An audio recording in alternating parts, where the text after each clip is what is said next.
guys, George here. Welcome back to another video, and today I am going to be doing my Euro 2020 final predictions. It has got to the final, it's gone so fast, and yeah, let's get into our predictions.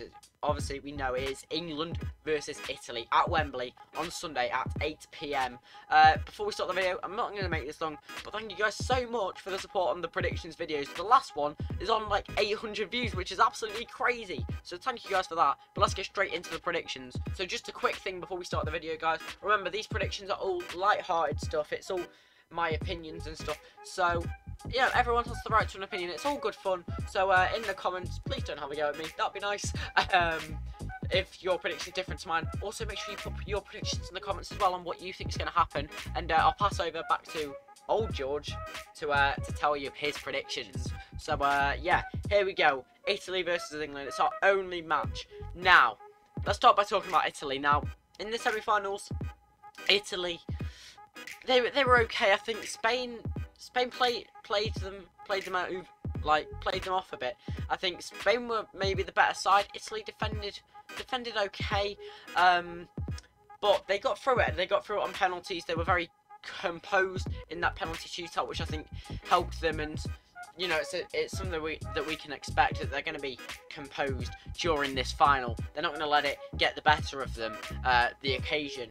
So Italy, you know, they easily could win it, of course. Now, Italy, if we look at their team now, Donnarumma, fantastic goalkeeper in that. I don't think they have any problems there. Now, their two centre-backs, Chiellini and Bonucci.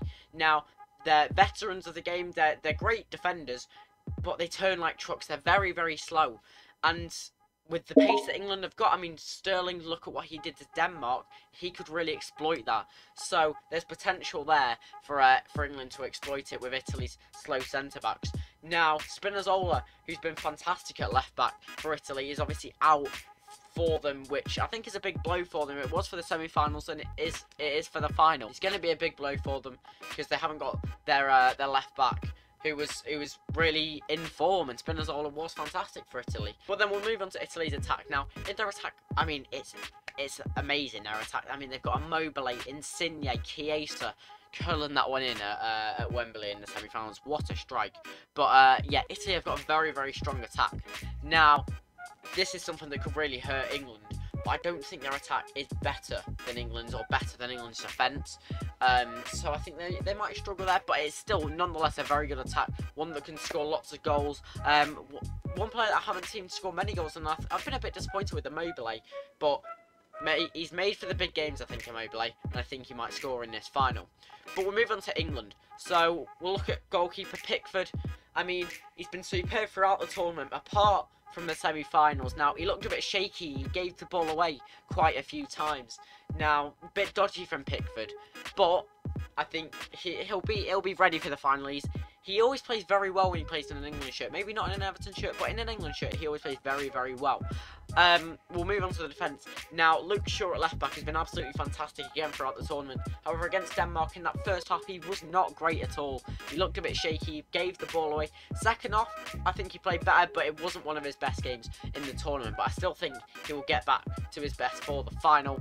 Centre-backs, Stones and Maguire. I think they've been a very good pairing. With Maguire, I love the way he carries the ball forward into the midfield. So I think that's a really strong asset for England. And yeah, he's been very solid, Maguire, so far. Stones has been fairly good as well. I think against Ukraine, he got caught out on the counter-attacks with the through balls from Ukraine a few times. Same with Walker. But against Denmark last night, which it is for me when I'm recording this, they were very, very solid. So again, Walker, I don't think he's been great throughout the tournament so far, and it's just my opinion, of course. But last night, superb, one of the best players on the pitch, so I'll give that to Walker. Now the midfield, Calvin Phillips and Declan Rice. I mean, why is Southgate addicted to playing these two in midfield? Like, play Declan Rice. I think he's a good player. He lets players move forward, but instead of playing Phillips in there as well with him, because I think he was great against Croatia, but after that he's not been great. Like, why can't you play Bellingham in there, or Henderson, who can come forward a bit more? Maybe even Mount in that midfield with him, and they can just come forward. Rice protects the back four. It works quite well. Move on to the attack as well. I mean, Sterling, all he's scored so far is tap-ins, and then he can't even score tap-ins after that one he missed yesterday. But nothing against Sterling. I think the way that his attacking position is absolutely superb. Some of the runs he makes are amazing, and his dribbling, it's brilliant. Now at number 10, I think we should play Jack Grealish, and obviously this is a bit of bias coming from an England fan, but for my prediction, I'm going to go with my honest opinion, of course. Now, at Cam, I think Grealish should play. I think he adds a lot more creativity to the team. Mason Mount was a passenger in that Denmark game because he just couldn't get on the ball. But yeah, having Grealish at 10, I think, gives England a lot more creativity. Now, on the right, I've liked Saka against Denmark. I think he took too many players on. He didn't pass the ball enough. But I think he still definitely is in with a shout of being in the team. However, I think Southgate might go back to Foden on the right, but I don't know. Maybe even put Sancho in, because I thought Sancho was fairly good against Ukraine. But we will see, of course, who plays on the right. And then we'll move on to up front. Harry Kane. I mean, he's not too. I think he's like 2 goals off the golden boot now, off Ronaldo. Something like that. So yeah, he started picking up the pace in the knockout stages. Wasn't his penalty against Denmark a terrible penalty? If you're gonna go for the bottom corner, you got to hammer it into that side netting to make sure the keeper can't get it. But still, he can come up with big moments in big games, Harry Kane. So I think he would definitely do that. So yeah, we summed up the teams. Let's go on to the actual prediction. Italy versus England, Sunday night. I think it's going to be a very tight game. I think it might go to extra time, but I'm going to say normal time. And I'm going to say it's going to finish Italy 1, England 2. Now, I think the first team to score of England are going to win it. With my prediction, I think it has to be England that are going to be the first team to score. So I'm going to go for England to be the first team to score. First player to score, I'm going to go for Sterling. I think he's just been in too much good form. So we're going to go for Sterling on there. And yeah, we'll obviously put the 2x booster on as well. So yeah, that's my prediction for England versus Italy. Hope you guys enjoyed the game. Remember, all these predictions are a bit of fun. So, and you know, put your predictions in the comments. What do you think is going to happen?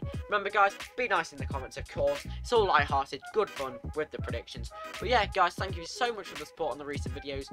Enjoy the Euro 2020 final. So that's going to be it from me. So yeah, I guess for now, it's George out.